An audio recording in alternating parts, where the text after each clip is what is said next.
Movie के starting scene में हम एक पागल डॉक्टर को देखते हैं जो एक लैब में था और वो एक आदमी को बुरी तरह टॉर्चर कर रहा होता है और उसने उस आदमी को बांधा हुआ था और एक डिवाइस भी उसके दिमाग में फिट की हुई थी। उसने ऐसा इसलिए किया था क्योंकि उसके दिमाग से पाइप के जरिए वो एक लिक्विड निकाल रहा था। इसके बाद हम एक दर्दनाक सीन देखते हैं। वो पागल डॉक्टर उसके चेस्ट पर से काटकर उसके जख्म पर नमक डालता है जिससे उसे बहुत तकलीफ होती है और वो काफी चिल्लाता है और ये सीन यहीं पर खत्म हो जाता है। इसके बाद हमें दो कपल दिखाए जाते हैं जो आपस में फ्रेंड्स होते हैं और वो लोग ट्रिप पर आए हुए थे। उन फ्रेंड्स में एक लड़की टेलर जो प्रेग्नेंट थी और उसने ये बात अभी तक अपने हस्बैंड निक से छुपाई हुई थी क्योंकि वो उसे सरप्राइज देना चाहती थी। टेलर की फ्रेंड उसके पास आती है और उसे मॉर्फिन टैबलेट्स देती है। टेलर और निक एक दूसरे से बहुत प्यार करते हैं और टेलर को टैटूज बहुत पसंद थे। जैसे ही शाम होती है वो लोग घर जाने के लिए उस जगह से निकल जाते हैं और रास्ते में वो लोग एक गैस स्टेशन पर रुकते हैं और निक जब गाड़ी में पेट्रोल फिल कर रहा होता है तो एक लेडी उसके पास आती है और उससे हेल्प मांगती है। वो निक को बताती है कि उसकी गाड़ी का पेट्रोल खत्म हो गया है और वो अपनी गाड़ी से यहाँ तक पैदल आई है। तो वो निक से उसकी गाड़ी तक लिफ्ट मांगती है और निक उसे लिफ्ट देने के लिए एग्री हो जाता है। टेलर इस बात से खुश नहीं होती।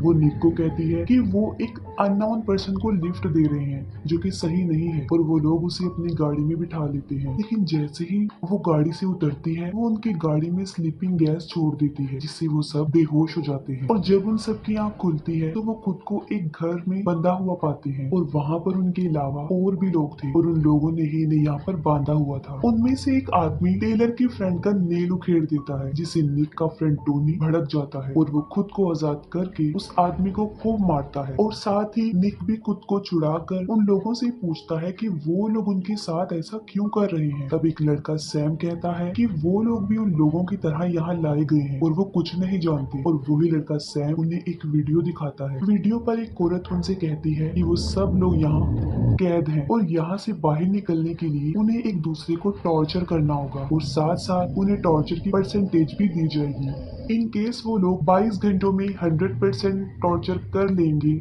तो वो लोग आजाद होकर यहाँ से जा सकते हैं। उन सब प्रिजनर्स की नेक के पीछे एक डिवाइस लगाई गई थी जो उनके दिमाग से कनेक्टेड थी ताकि टॉर्चर की वजह से दिमाग में पैदा होने वाले केमिकल्स को वो इकट्ठा कर सके। वीडियो देखकर वो काफी अपसेट हो जाते हैं क्योंकि यकीनन वो आपस में एक दूसरे को टॉर्चर करना नहीं चाहते थे। तब प्रिजनर सैम कहता है कि उन्हें तो ऐसा करना होगा और वो एक सजेशन देता है कि क्यों ना हर पर्सन 6% तक टॉर्चर बेयर करे 100% बनाने के लिए। तब उसकी इस बात पर सब लोग एग्री हो जाते हैं। एक आदमी उस जगह से निकलना चाहता था और वो अपने पीछे लगी डिवाइस को हटाने की कोशिश करता है और ऐसा करने से उसे काफी तकलीफ होती है जिससे मीटर 2% तक चला जाता है। वो कैदी उस डिवाइस को निकालने में कामयाब तो हो जाता है लेकिन फौरन उसकी डेथ हो जाती है। ये देखकर वो सब समझ जाते हैं कि वो डिवाइस निकालना उनके लिए रिस्की है क्योंकि ऐसा करने से उनकी डेथ हो सकती है। वहाँ पर एक कैदी खुद पर टॉर्चर करवाने के लिए वॉलंटियर करता है जिससे सब कैदी उसे मारने लगते हैं और तकलीफ होने की वजह से मीटर 7% पर चला जाता है। लेकिन ये परसेंटेज उनके लिए काफी नहीं थी, उन्हें और ज्यादा परसेंट चाहिए थे तो वो सब लोग उसे एक टेबल पर लिटा देते हैं। वहाँ पर एक लड़की जिसका नाम तारा होता है वो बहुत सेल्फिश थी, उसे किसी की पेन से कोई गर्ज नहीं था तो वो उस कैदी के नेल्स निकाल देती है और उसकी टांग भी तोड़ देती है जिससे उसे बहुत तकलीफ होती है। तब निक उसे ऐसा करने से रोक देता है क्योंकि वो कैदी बहुत ज्यादा जख्मी हो चुका था और वो लड़की तारा उसे बहुत ज्यादा अजियत दे रही और प्रिजनर को इतना टॉर्चर करने की वजह से परसेंटेज थोड़ी बढ़ती है लेकिन वो बहुत ज्यादा इंजर्ड हो चुका था और स्टेबल नहीं लग रहा था। अब नेक्स्ट कौन होगा, वो लोग इस बारे में डिस्कशन कर रहे थे और यकीनन कोई भी खुद पर टॉर्चर करवाने के लिए एग्री नहीं होता। तब टोनी की फ्रेंड एक प्लेट तोड़ती है और अपने ब्लेड से उस पर नंबर राइट करती है। सब अपने अपने हिस्से का एक एक टुकड़ा उठा लेते हैं और तब उन प्रिजनर्स में से पहला नंबर सैम का होता है और जब वो टॉर्चर होने के लिए अपनी शर्ट उतारता है तो उसकी बॉडी पर पहले से ही जख्मों के बहुत ज्यादा निशान थे जिन्हें वो बचपन की चोट कहकर बात को टाल देता है। टोनी एक बहुत ज्यादा गर्म इस्त्री सैम के पेट पर लगाता है और उसके नेल्स निकाल देता है जिससे उसे बहुत पेन होती है और मीटर थोड़ी परसेंटेज इंक्रीज करता है। टॉर्चर होने के बाद सैम रेस्ट करने के लिए एक सेपरेट रूम में जाता है जहाँ निक आता है और कंट्रीब्यूशन करने के लिए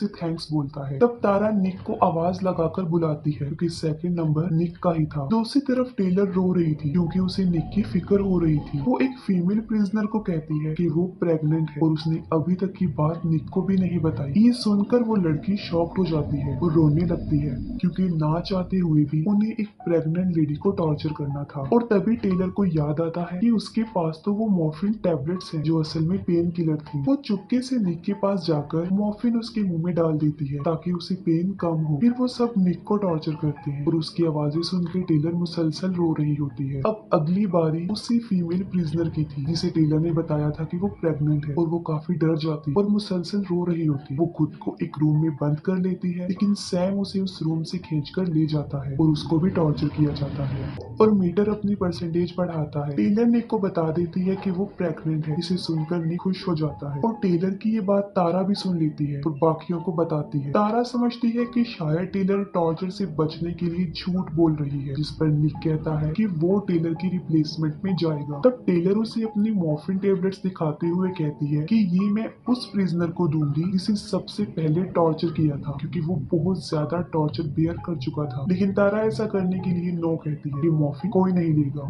तब निक वो टेबलेट उस प्रिजनर को दे देता है जिस पर तारा उसे बातें सुनाती है। तो गुस्से में आकर टोनी उसे पंच मारकर बेहोश कर देता है और फिर टाइलर, टोनी और उनकी एक फ्रेंड्स बर्तन में पानी बॉईल करते हैं ताकि उसमें हार्ट डुबोकर वो परसेंटेज को इंक्रीज कर सके। टेलर और टोनी अपने हाथ डुबो देते हैं लेकिन उनकी फ्रेंड से ऐसा नहीं होता। तो वो दोनों दोबारा से अपने हाथ डुबोते हैं जिससे उनके हाथ इस मर्तबा जल जाते हैं और तकलीफ होने की वजह से काफी ज्यादा परसेंटेज बढ़ जाती है। तभी तारा वहाँ पर आती है और एक नाइफ से टोनी को स्टैब करती है जिससे वो सारा गर्म पानी टोनी पर गिर जाता है। तारा टोनी को जान से मारने ही वाली होती है कि तभी निक वहाँ आकर उसे मारकर बेहोश कर देता है। अब परसेंटेज 47 तक जा चुकी थी और वो सब लोग तारा को टेबल पर लिटा देते हैं क्योंकि वो उन सबको बहुत ज्यादा तंग कर रही थी। वो सब उसे कहते हैं कि परसेंटेज की रेशो बढ़ गई है तो उसे अब ज्यादा टॉर्चर बेयर करना पड़ेगा। ये बात सुनकर वो कंट्रोल से बाहर हो जाती है और खुद को छुड़ाने की कोशिश करती है। वो एक नुकीले औजार से टोनी की फ्रेंड पर हमला कर देती है जिससे उसकी गर्दन की वेन कटने से मौके पर ही उसकी मौत हो जाती है।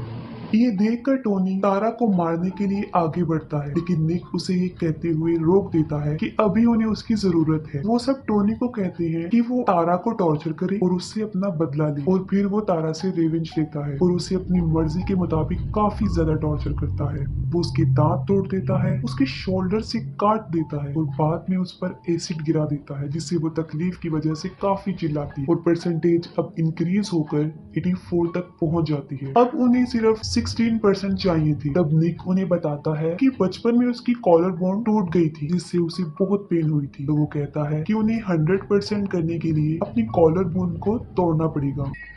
ये सुनकर सब लोग एग्री हो जाते हैं और टोनी उन सबकी कॉलर बोन तोड़ देता है लेकिन टेलर की नहीं क्योंकि शी वॉज प्रेग्नेंट। और बाद में निक उसकी बोन तोड़ देता है और तब पूरा 100% हो जाता है और उस औरत की वीडियो एक बार फिर प्ले होती है और वो उन्हें 100% करने पर थैंक्स कहती है और कांग्रेचुलेशन कहती है। वो बताती है कि एक मशीन के थ्रू उनके पीछे लगी मशीन्स को निकाल कर एक और मशीन के जरिए उन्हें यहाँ से बाहर भेज दिया जाएगा। और तब वो लोग बारी बारी उस इंस्ट्रूमेंट को निकलवा कर बाहर जाते हैं। जब टोनी बाहर निकलता है तो वो जोर जोर से चिल्लाकर निक को बुलाता है और निक टेलर को अंदर अकेला ही छोड़कर बाहर चला जाता है। बाहर निकलकर वो देखता है कि सैम ने टोनी समेत सबको मार डाला है और यहाँ पता चलता है कि ये सब किया धरा किसी और का नहीं बल्कि सैम का है।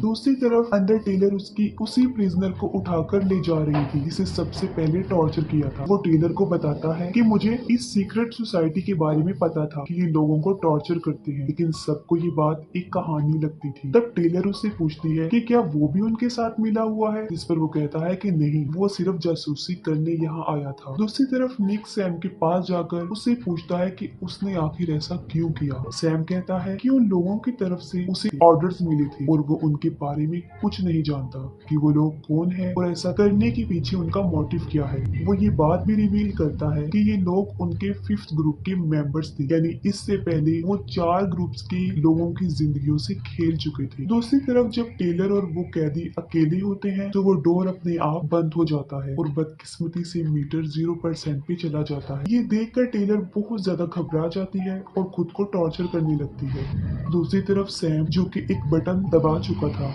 जिसकी वजह से निक को कुछ होने लगता है। सैम उसे कहता है कि वो 10 मिनट तक मर जाएगा और निक ठीक वक्त पे एक नाइफ से उसे स्टैब करके मार डालता है। वो अपने डिवाइस निकालने के बाद मॉनिटर्स में देखता है कि टेलर समेत सब मारे जा चुके हैं और वो उस जगह का डोर तोड़कर बाहर आ जाता है। फिर हमें कुछ अरसे बाद का टाइम दिखाया जाता है जहाँ निक टेलर और अपने बाकी फ्रेंड्स को मिस कर रहा होता है और उसने टेलर की याद में बहुत सारे टैटूज भी बनवाए हुए थे। निक फिर से उस औरत को देखता है जिसने उन्हें फंसाया था और वो उसका पीछा करता है। रात को वो औरत फिर से एक विक्टिम लाती है लेकिन वो उसे ड्रॉप करके फौरन चला जाता है। तभी निक वहाँ आता है और उस औरत को मार के बेहोश कर देता है और उसे अपनी गाड़ी में डाल कर ले जाने लगता है। अब वो ठान चुका था कि जिसने भी उसे और उसके फ्रेंड्स को फंसाया था वो उन सबसे बदला लेगा और यही ये मूवी एंड हो जाती है।